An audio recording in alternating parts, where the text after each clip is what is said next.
Hello everybody, आपका बहुत-बहुत स्वागत है मेरे यूट्यूब चैनल पीस्ट पशु फैन बालक में। और मैं बस सडनली सोच ही रहा था कि एकदम से मेरे को एक आइडिया आया कि क्या ऐसा करें कि अपनी हॉरर सीरीज़ बनाते हैं जिसमें हर वीकली 2 एपिसोड मैं यूट्यूब पे अपलोड किया करूँगा हॉरर सीरीज़ का। अगर आपको भी कोई चीज़ लगता है कि भाई स्टोरी मुझे बतानी चाहिए, कोई भी इंसिडेंट्स आपके साथ हुआ हो, कोई भी हादसा वगैरह, तो स्टोरी आप मुझे बता सकते हैं कमेंट सेक्शन में। तो स्टोरी को लेकर भी मैं एक वीडियो ज़रूर बनाऊँगा और साथ ही साथ आप मुझे कमेंट में बता सकते हैं कि आपको मेरी स्टोरी कैसी लगती है। तो मैंने सोचा कि इस वीडियो को इस हिसाब से चालू करते हैं कि भाई बताते हैं कि भाई क्या रीज़न है, क्यों मुझे ऐसा लगता है कि मुझे स्टोरी बतानी चाहिए, क्यों मुझे ये स्टोरी समझानी चाहिए लोगों को।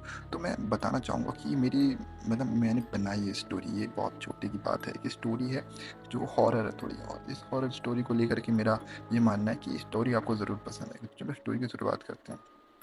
स्टोरी की शुरुआत होती है कि एक बच्चा बैठा हुआ था अपनी मम्मी के साथ घर के बाहर। उसको एक आंटी दिखती है, जो आंटी रोज़ाना उसको दिखती रहती है, बट उसके यहाँ घर पे कभी आती नहीं है वो आंटी। तो आंटी आती नहीं, तो मम्मी से बोलते हैं कि मम्मी एक बात बताइए, आंटी हमारे घर में क्यों नहीं आती और ऐसे क्यों लगता है इनको देख के जैसे कि ये बहुत ज़्यादा गुस्से में किसी को ही मार देंगी। तो उसकी मम्मी बोलती है कि बेटा ऐसा कुछ नहीं है, वो बल्कि कुछ उनको काम रहता है ज़्यादातर, तो इस चक्कर में वो आ नहीं पाती हैं। तो वो लड़का पूछता है अपनी मम्मी से कि मम्मी इस आंटी का नाम क्या है। तो आंटी उनका नाम बताती है कि इनका नाम ये है, एक मतलब नाम सा बताती हैं। नाम सोचता है तो वो सुनता है कि बोलते हैं कि इसका मतलब समझा नहीं नाम का मतलब। वो बोलती है कि इसका नाम शिफा नाम है, शिफा बेटा।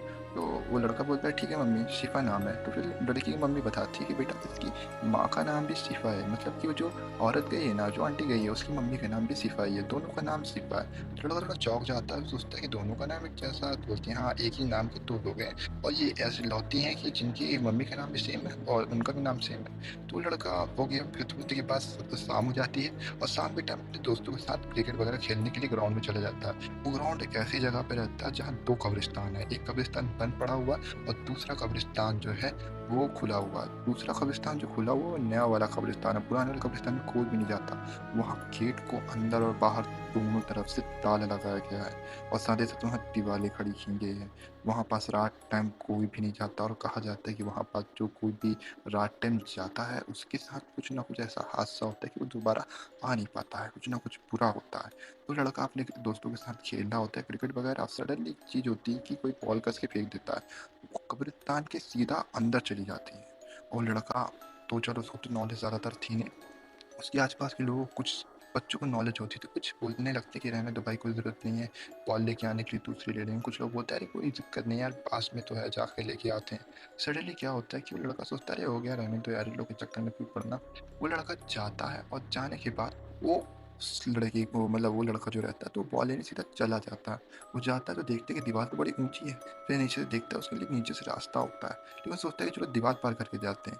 तो दीवार पार करके जाते हैं क्योंकि उससे दीवार पार करते आराम से बनता था। वो बंदा जाता है, आराम से वो लड़का जाता है, आप देखते हैं कि वहाँ पर सारी कब्रों के ऊपर जो पट्टियाँ लगी होती है जिसमें नाम लिखा होता है वो टूटी हुई हैं। मुश्किल से कुछ ही पट्टियाँ हैं जिसमें नाम लिखा हुआ है। वो लड़का कन्फ्यूज़ हो जाता है कि उसको बॉल कहाँ मिले?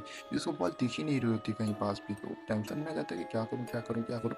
तो ढूँढने लगता है। उसके आस-पास के लोग जो होते हैं तो वो थोड़ा वो डरने लगते हैं, उसके साथ-साथ जो बच्चे होते हैं वो थोड़ा डरने लगते हैं। कुछ बच्चे सोचते हैं कि अभी आ जाएगा, कुछ सोचते हैं कि आ ही नहीं रहा है अभी तक, क्या हो गया? कुछ तो दहशत के मारे भागने लगते हैं। अब एकदम से क्या होता है कि जो लड़का होता है ना, वो लड़का ढूँढ रहा होता है बॉल और ढूँढते उसको बॉल मिल नहीं रही होती है। एकदम से उसको दिखता है कि वो बॉल एक गड्ढे में गिरी हुई है।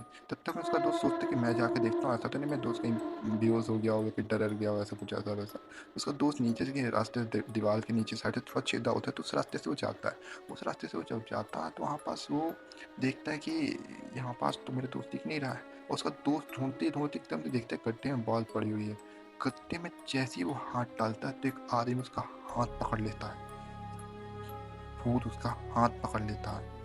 सडनली वो लड़का चीखता है लेकिन उसके मुँह से आवाज़ ही नहीं निकल पाती। तो जिस लाइक ऐसा होता है ना, सपने में इंसान सोने की कोशिश करता है, उसको नींद नहीं आ रही होती, वैसे ही उसके साथ होने लगता है। वो बहुत ज़्यादा डर जाता है, बहुत ही ज़्यादा डर जाता है, मतलब इतना ज़्यादा डर जाता है कि उसके हाथ पैर काम ही नहीं कर रहे होते। सडनली दिखता है कब्र के अंदर से एक आदमी उसे देख रहा है। वो स्माइल करते हुए कि मुझे बाहर निकालो वरना मैं तुम्हें भी मार दूँगा, तुम्हें भी अपनी जैसा बना दूँगा। वो लड़का डरने लगता है, उतने में उसका दोस्त आता है, उसका हाथ पकड़ के खींचने लगता है। वहाँ शैतान वो कब्र के अंदर भूत जो है उसको खींच रहा होता है उस बच्चे को, उसके दोस्त को। वहाँ वो बच्चे और वो बॉल लेके भागने की कोशिश कर रहे होते हैं, हाथ छुड़ाने की कोशिश कर रहे होते हैं, लेकिन उसका हाथ छोड़ ही नहीं रहा होता। कैसे-तैसे करके लोग भागते हैं, दोनों हाथ छुड़ा करके बॉल लेके। और में तो निकलते हैं तो बताते हैं कि वहाँ उन्होंने भूत देखा, भूत ऐसा-वैसा फलाना-ढिकाना, तो सारे बच्चे घर भागते हैं। सारे बच्चे घर जाते हैं तो घर जाने के बाद सडनली ऐसा होता है कि वो लड़का एक बहुत ज़्यादा टेंशन में आ जाता है, डर जाता है। अपने घर जाकर अपनी मम्मी को बताता है, मम्मी उसको चिल्लाती है और मना करती है दोबारा उस जगह जाने से। वो लड़के का सपना था डॉक्टर बनने को लेकर के, तो लड़के को थोड़ा अजीब लगता है। लड़का डर जाता है लेकिन सोचता है कि मैं वापस जाऊँगा। वो वापस जाता है देखने के लिए, तो क्या होता है कि सडनली वो देखता है, कब्रिस्तान जाता तो ज़रूर है लेकिन फिर सडनली वो देखता है कि कुछ अजीब-सा उसे पता चलता है। वो घर आता है और घर आने के बाद जी कोई 2 से 3 दिन की बात होती है। 2 से 3 दिन बाद वो कब्रिस्तान जाके वापस आता है और आने के बाद वो थोड़ा बोलता है कि थोड़ा अजीब-सा हो जाता है उसका दिमाग में, ऊट-पटांग बातें चलने लगती हैं। तो वो लड़का आता है, आने के बाद सडनली अपनी मम्मी से पूछता है, उसे घर पे कोई मेहमान आए होते हैं। मम्मी से पूछता है कि मम्मी मुझे एक बात बताओ, तो मम्मी बोलती है, "क्यों? अभी यहाँ पास नहीं मेहमान के सामने।" तो किचन में बैठी होती है मम्मी उसके साथ, तो किचन में बैठी होती है तो वो बोलता है कि मम्मी मुझे एक बात बताओ, वो एक लड़का याद है आपको जो जल के मर गया था? तो उसकी मम्मी बोलती है ऐसा कुछ नहीं हुआ था, वो जो लड़का जला था उसकी मम्मी उसको जबलपुर ले गई थी। जबलपुर ले गई थी तो वहाँ पर उसका इलाज हुआ, वो बाहर काम करता है, वहीं से तनख्वाह वगैरह भेजता है मम्मी को उसके। तो वो लड़का थोड़ा शांत हो गया और शांत होने के बाद थोड़ा सोचा कि यार वो लड़का तो ज़िंदा है जिसके बारे में बता रहे हैं लोग। तो बोलते कि अच्छा ये बताइए मम्मी, उसकी मम्मी का नाम क्या है, उस लड़के की मम्मी का नाम? तो वो उसकी मम्मी बताती है कि उस लड़के की मम्मी का नाम शिफा है। तो लड़का डर जाता है और डरने के बाद सडनली उसके दिमाग में ये बात आ जाती है।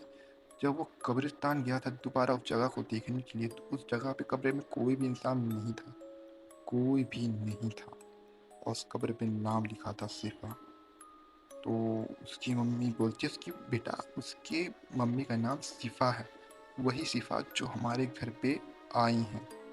और ये चीज़ सुनने के बाद वो लड़का दहशत में आ जाता है, बिकॉज़ वो जान जाता है कि उसकी मम्मी को ये बात पता चल गई है और उसे इस बात का नॉलेज हो जाता है कि उसकी मम्मी ने उसे जला के वहीं कब्रिस्तान में ज़िंदा गाड़ दिया था। और ये चीज़ जानने के बाद वो बहुत ज़्यादा दहशत में आ जाता है और इसी के साथ-साथ अपनी स्टोरी भी कंप्लीट होती है। लेकिन इस स्टोरी के एंड में मुझे एक बात बताओ, उस लड़की को पता कैसे चला कि वो जो कब्र के अंदर है वो भूत नहीं बल्कि एक आदमी ज़िंदा है? अगर जो बंदा कमेंट में सही बताएगा तो मैं भाई उसका कमेंट पिन कर दूँगा और अगर जिसको भी नहीं पता तो कमेंट में ज़रूर बताऊँगा कि भाई क्यों उस बच्चे को पता चला कि वो आदमी ज़िंदा है।